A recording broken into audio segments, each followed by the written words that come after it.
E terceiro ano, tudo bem? Como vocês estão? Espero que bem. Hoje a nossa aula vai ser sobre o trabalho na cidade, ok? Vamos lá, prestem bastante atenção. Então, quais são as principais atividades desenvolvidas na cidade? Então, a gente tem a indústria, temos o comércio e temos a prestação de serviços. A gente vai falar um pouquinho de cada um deles agora, tá bom? Então, como funciona o trabalho na indústria?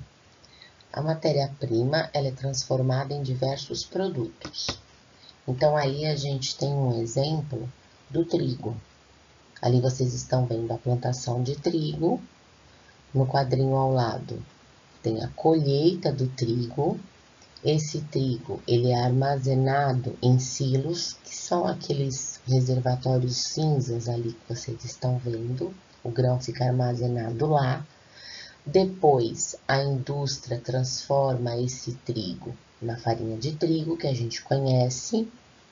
Depois, essa farinha de trigo é transportada, pode ser para uma padaria, para um restaurante, onde vai ser fabricado o pão. E aí, esse pão é levado para ser vendido no comércio, onde a gente vai lá e compra o pãozinho, tá? A indústria é o local onde ocorre a transformação das matérias-primas em produtos elaborados pelo homem para fins comerciais, como é o exemplo do pão aí. Nesses estabelecimentos, os funcionários e as máquinas são responsáveis pela produção de diversos objetos, alimentos, roupas, calçados, remédios, enfim, muitos produtos. A atividade industrial ela é muito importante, porque através dela, vários objetos de grande utilidade para a gente são produzidos. Outro ponto positivo é que ela proporciona emprego para muitas pessoas. As indústrias elas são classificadas de acordo com o seu foco de produção, o tipo de produto que ela faz. Sendo assim, a gente tem as indústrias de bens de produção e as indústrias de bens de consumo. Um exemplo, só para vocês entenderem, de uma indústria de bens de produção, seria uma indústria siderúrgica, que é aquela indústria que transforma as matérias-primas brutas em matérias-primas processadas. Qual o exemplo que a gente tem disso? Lembra que a gente estudou o extrativismo? Então, a indústria ela vai extrair a matéria-prima da natureza, como por exemplo a madeira, o petróleo, óleos. Lembra também que eu falei da produção da borracha, da extração do látex? Então, e aí fornece esses bens materiais para a estruturação de outras indústrias até, tá? As indústrias de bens de consumo são aquelas que têm a sua produção direcionada para os próprios consumidores. Então, tem as indústrias de bens duráveis, né, que são aqueles que não estragam com facilidade, como, por exemplo, indústria de carros, de eletrodomésticos, de móveis. E também tem as indústrias de bens não duráveis, que são as de primeira produtos, né, mercadorias de primeira necessidade para nós, como alimentos, bebidas, remédios, tá? Então, eu só citei alguns exemplos para vocês entenderem a diferença de um tipo de indústria e de outro, tá? A indústria, então, de bens de produção e indústrias de bens de consumo, que é o de primeira necessidade para todos nós, ok? Agora, o comércio. Comércio é a compra e a venda de mercadorias. Aí eu coloquei alguns exemplos. Coloquei uma loja de roupas, uma padaria e a feira, né? Todo mundo conhece uma feira que tenha perto de casa, né? Então, são 3 tipos de comércios diferentes, mas tanto um quanto o outro vende algum tipo de mercadoria, tá? O comércio é a atividade que movimenta diferentes produtos. e tem uma finalidade lucrativa, ou seja, a pessoa que está lá vendendo, o comerciante que está lá vendendo, ele quer obter lucros com aquele comércio. Então, como que ele faz isso? Através da troca, da venda ou da compra de mercadorias. Para que possa funcionar dentro das normas da lei, é importante que o comerciante cadastre a sua empresa nos órgãos da prefeitura da sua cidade, onde ele vai receber um número de CNPJ, que é o Cadastro Nacional de Pessoa Jurídica. Com esse registro, a atividade dele comercial fica regularizada, devendo cumprir com os pagamentos de impostos ao governo, tá? É assim que um comerciante trabalha, dentro da lei, né? É assim que ele tem que trabalhar dentro da lei, ok? Então, nós podemos encontrar vários tipos de estabelecimentos comerciais. Então, aí vai ter alguns exemplos para vocês saberem, tá? Então, olha lá. A gente tem aí uma loja de brinquedos, temos o shopping, temos o posto de combustível, o salão de beleza, restaurante e a farmácia. Esses são apenas alguns exemplos, tá? Que eu coloquei para vocês. Existem mais outros tipos de comércio. Os donos dos comércios, eles são mais conhecidos como comerciantes, como eu falei para vocês no slide anterior. E os empregados desse ramo são chamados de comerciários, ok? Agora eu vou falar para vocês um pouquinho sobre os tipos de comércio. A gente tem o comércio varejista, que é aquele comércio onde a quantidade de mercadoria negociada é pequena, onde o comprador é o consumidor final, no caso nós, o valor da mercadoria é maior, tá? Então, aí eu coloquei uma foto de pessoas fazendo compras em pequena quantidade. Ali, por exemplo, é como se fosse um mercadinho, né? Tem o comércio atacadista, onde a quantidade de mercadoria negociada é grande, o comprador é o comerciante, o valor da mercadoria é menor e a pessoa vai lá, compra em grande quantidade para poder revender. Esse é o intuito do comércio atacadista. Então, só para vocês entenderem, um comércio atacadista é aquela pessoa que tem, por exemplo, tá? Uma loja de roupas. Essa pessoa vai lá numa outra loja de roupas que vende por atacado, que é o quê? É a venda em grande quantidade. Aí essa pessoa vai lá, compra uma grande quantidade de camisetas, por exemplo, por um valor menor. Porque ela vai lá comprar, por exemplo, 50 camisetas. Ela paga um valor menor por essa camiseta e quando ela chega na loja dela, ela vai vender essa camiseta para o comerciante, que somos nós, ou desculpa, para o consumidor, para o comprador, que somos nós, por um valor maior do que ela pagou por aquele produto, tá? Esse é o atacadista. O varejista é aquele comércio onde a gente vai comprar. Então, a gente compra mercadoria, a negociação é pequena, o comprador somos nós mesmos, né, os consumidores finais, e o valor da mercadoria é maior. Então, é diferente eu comprar numa loja por atacado, onde eu posso comprar, vamos dar um outro exemplo, eu quero comprar sabão em pó em grande quantidade.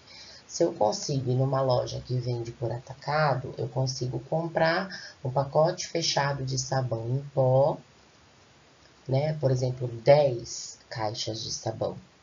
Eu vou pagar um preço por essas 10 caixas. Se eu for no mercadinho da esquina, perto da minha casa, eu vou comprar uma ou duas caixas de sabão em pó, logicamente que por um preço maior. Por quê? Porque a quantidade que eu compro é pequena. Então, no varejo, se eu comprar no varejo, eu compro uma quantidade pequena e pago mais caro. Se eu comprar por atacado, eu compro uma quantidade grande, uma quantidade maior, mas eu vou pagar um valor menor, ok? Acho que deu para vocês entenderem, né? Qualquer dúvida, vocês depois podem mandar para mim, tá bom? Um outro comércio muito conhecido por nós é o comércio eletrônico, que a gente compra através do quê? Da internet.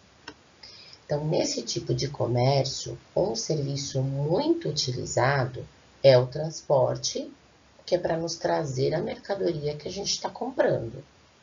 As vantagens de comprarmos pela internet pode ser a facilidade de não termos que se deslocar para comprarmos alguma coisa que a gente queira. A visualização dos produtos também é mais rápida pelo computador, né? Não tem fila de espera. A compra pode ser feita a qualquer hora do dia, né? Se eu não tenho tempo de ir numa loja porque eu trabalho muito, eu posso comprar alguma coisa pela internet de madrugada, se eu quiser. Não é assim? Enfim, são algumas das vantagens. Mas também a gente não pode deixar de pensar nas desvantagens que podem ocorrer. Que é não poder analisar o produto com as mãos, né? Não poder pegar no produto, sentir, né? É diferente, você está vendo pela tela do computador. O atraso na entrega das mercadorias pode ocorrer, ou de repente nem receber essa mercadoria, né? Comprar, pagar e de repente essa mercadoria não chegar. Além também do risco da gente ter os nossos dados bancários roubados, caso não se trate de um site sério que eu esteja fazendo a minha compra, né? A gente já, pelo menos eu já ouvi casos de pessoas que tiveram esse problema quando passou cartão, que pode realmente ter os dados roubados, né? Hoje em dia tem que se tomar um cuidado muito maior com relação a isso, tá bom? Então, e os serviços? Né? A gente já falou da indústria, já falamos do comércio e os serviços. Os serviços, eles são atividades prestadas para uma pessoa ou para uma empresa. Nesse setor, não se vendem mercadorias ou bens materiais, mas se vende o serviço de alguém, que são os prestadores de serviços. Também coloquei uns exemplos aí. Esse aí, quem é? É o médico, né? Que a gente pode pagar pelo serviço dele, por exemplo. Tem aí a manicure. Quem é esse aí? Vocês conhecem bem. É o professor. Também tem, por exemplo, a dentista. E agora eu vou mostrar um outro exemplo aí que eu acho que muitos de vocês conhecem. É um exemplo, na verdade, de um personagem, mas que ele exerce uma profissão que é considerado como um prestador de serviços. Quem é? É o Severino. Quem assiste o DPA, né, os Detetives do Prédio Azul, conhecem bem esse rapaz aí. Esse rapaz simpático, que é o porteiro do Prédio Azul, né? Então, o Severino, ele é um prestador de serviços. Ele é um porteiro, tá? Então, coloquei aí só alguns exemplos de prestadores, mas com certeza existem muito mais. Vocês devem estar aí pensando, né? Existem muitos outros. Esses são alguns exemplos só, tá bom? E agora, para finalizar, a gente vai falar dos serviços públicos, que são serviços essenciais, necessários para assegurar e melhorar as condições de vida das pessoas, tá? Então, tem alguns exemplos aí também: a coleta de lixo, a iluminação pública, o transporte público, o policiamento. Tem outros, tá? Como, por exemplo, a segurança, saúde, né? Existem outros exemplos também de serviços públicos. Aí eu só coloquei alguns. Todas as pessoas têm direito aos serviços públicos, certo? Sim, mas também tem o dever de zelar por eles, tá? Esses serviços são de responsabilidade do governo mas eles são mantidos com a arrecadação das taxas e impostos que nós pagamos. Então, quer ver um exemplo de imposto que a gente paga, que se vocês falarem aí para o papai e para a mamãe, eles vão explicar para vocês? É o IPTU. O IPTU é o Imposto Predial e Territorial Urbano, que a gente paga todo ano. Esse é só um exemplo. Mas, infelizmente, os serviços públicos, eles não são oferecidos igualmente a todas as pessoas, que foi, né, aquele texto que a gente leu aí na última aula, né, que fala da desigualdade dos serviços públicos. Existem bairros que não têm nenhuma rua asfaltada, por exemplo, uma rua iluminada, uma rede de água e esgoto tratado, coisa que para nós é algo tão normal e que faz parte do nosso cotidiano. A gente está acostumado com isso, mas existem muitas pessoas por aí, ainda nos dias de hoje, por incrível que pareça, que não têm esses serviços básicos. Então, os serviços públicos, eles são necessários, todos nós temos direito, mas também temos dever de zelar por eles, né? Porque senão não adianta, senão a gente perde. Só a gente que perde com isso, tá certo? E é isso, o terceiro ano. É isso que eu queria passar para vocês hoje, tá bom? Espero que vocês tenham gostado da aula. Eu pedi para a próxima aula que vocês façam os exercícios do 1 ao 9, das páginas 88 a 93. E aí vocês já sabem, enviem pela agenda Edu assim que estiver pronto, tá bom? Um beijo bem grande para vocês, muita saudade, muita mesmo, cada dia que passa aumenta, mas vamos continuar se cuidando para que a gente possa logo logo se encontrar, tá bom? Um beijo no coração de cada um.